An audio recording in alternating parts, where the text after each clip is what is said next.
Tonight, our special transmission as the United Nations resolution calls a halt to arms sales to Israel. Assalamu alaikum and good evening. This is Muslim News Canada on Muslim Network TV. I'm Zahra Sayed. Today is the 181st day since the onset of Israel's war. Despite international condemnations, Israel continues to bomb Gaza. In the past 24 hours, Israeli strikes have killed 54 Palestinians. 82 have been injured.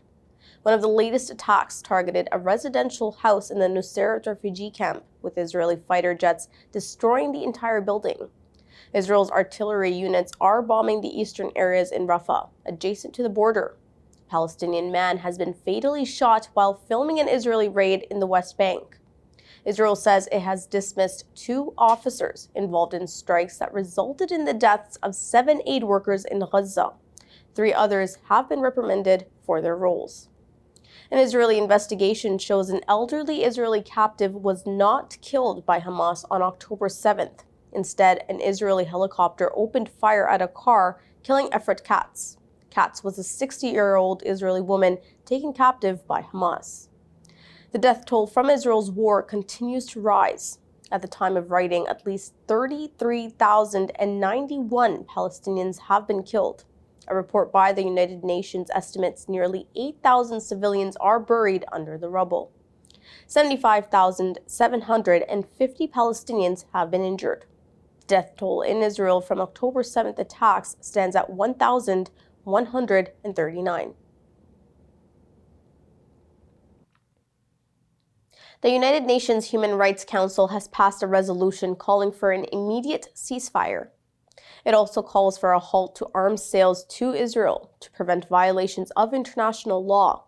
The resolution also condemns Israeli settlements, violence against Palestinians, and the occupation of the Syrian Golan Heights. The resolution has garnered 28 votes in favor. 6 countries, including the US and Germany, have voted against the resolution. The resolution was proposed by Pakistan on behalf of the Organization of Islamic Cooperation member states, excluding Albania. During the session, there were strong remarks from various ambassadors. Palestinian Ambassador Ibrahim Mohammed Qureshi urged urgent action to address what he termed as a genocide televised around the world. Myrav Ilon Shahar, Israel's ambassador to the United Nations, criticized the resolution as detrimental to the Human Rights Council and the UN as a whole. The United States Ambassador Michelle Taylor criticized Israel's actions. However, Taylor said Washington could not support the resolution due to perceived problematic elements within it.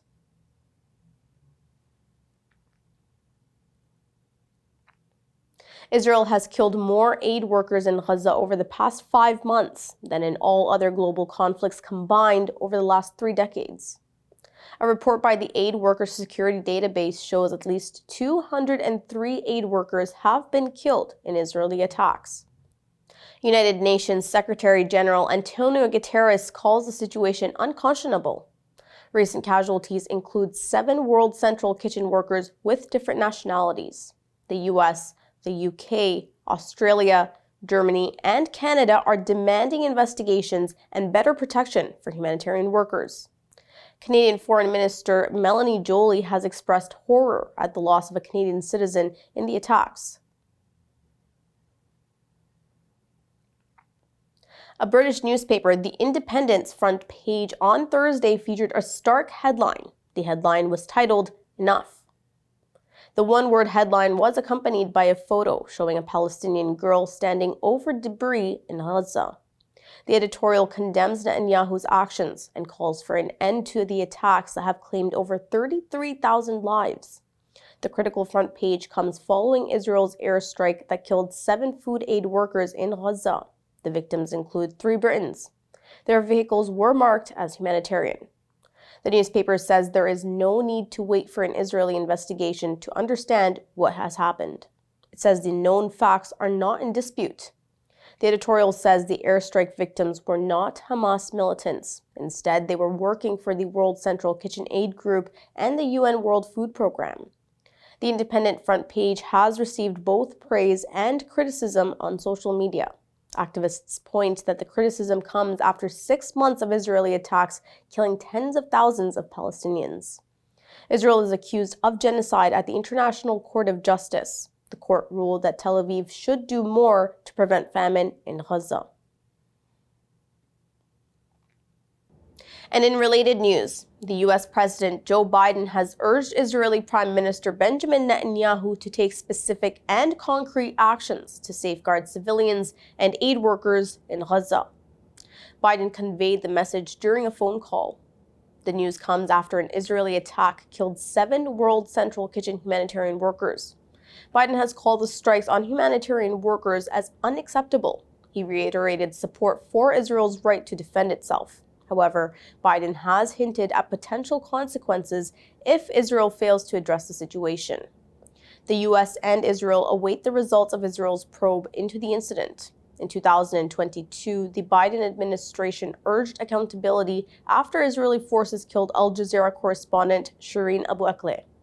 Despite acknowledging that its soldiers fired the fatal bullet, Israel dismissed the incident as a mistake. The U.S. did not press further for accountability.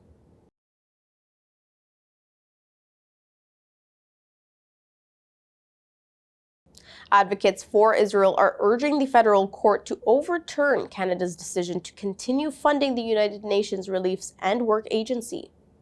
They argue the agency's staff's alleged involvement in the Hamas attacks violates Canadian values.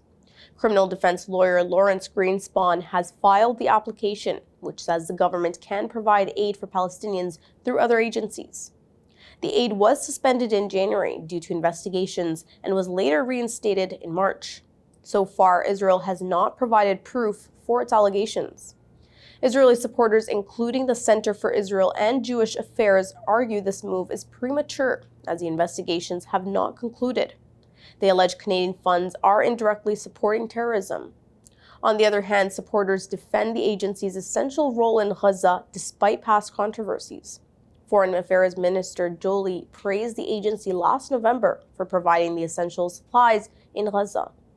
The UN says Israeli strikes have killed more than 175 of its aid workers in Gaza. The figure is the highest number of aid workers killed in any conflict in the United Nations' history.